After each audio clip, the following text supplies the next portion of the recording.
ఈ సంవత్సరం 14 June start అయిన TV reality singing show Telugu Indian Idol. ఈ షో ప్రతి శుక్రవారం, శనివారం రాత్రి 7 గంటలకి ఆహాలో టెలికాస్ట్ అవుతుంది. ఈ షోని తమన్, కార్తిక్, గీతా మాధురి జడ్జ్ చేస్తున్నారు. ఇంకా యాంకరింగ్ గా శ్రీరామ్ చంద్ర చేస్తున్నారు.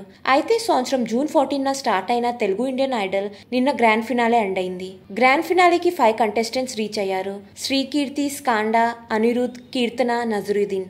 అయితే స్కాండా, కీర్తన ఎలిమినేట్ అయ్యి చివరికి 3 కంటెస్టెంట్స్ మిగిలారు. వీళ్ళ ముగ్గురు మధ్య గట్టి పోటీతో సెకండ్ రన్నరప్ గా శ్రీకీర్తి నిలిచింది. కీర్తి 2 lakhs ప్రైజ్ మనీని సొంతం చేసుకుంది. ఇంకా రన్నరప్ గా అనిరుద్ వచ్చాడు.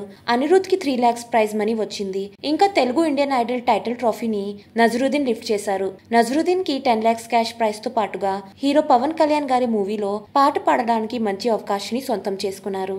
ఇంకా ఈ విషయం తెలగానే చాలా మంది Telugu Indian idol title winner Nazaruddin కి కాంగ్రాచులేషన్స్ తెలియజేస్తూ కామెంట్స్ పెడుతున్నారు. మీకు ఈ వీడియో నచ్చినట్లయితే లైక్ చేయండి, షేర్ చేయండి. ఇంకా ఇలాంటి లేటెస్ట్ అప్డేట్స్ కోసం నా ఛానల్ ని సబ్స్క్రైబ్ చేసుకుని పక్కన ఉన్న బెల్ ఐకాన్ యాక్టివేట్ చేసుకోండి. Thanks for watching.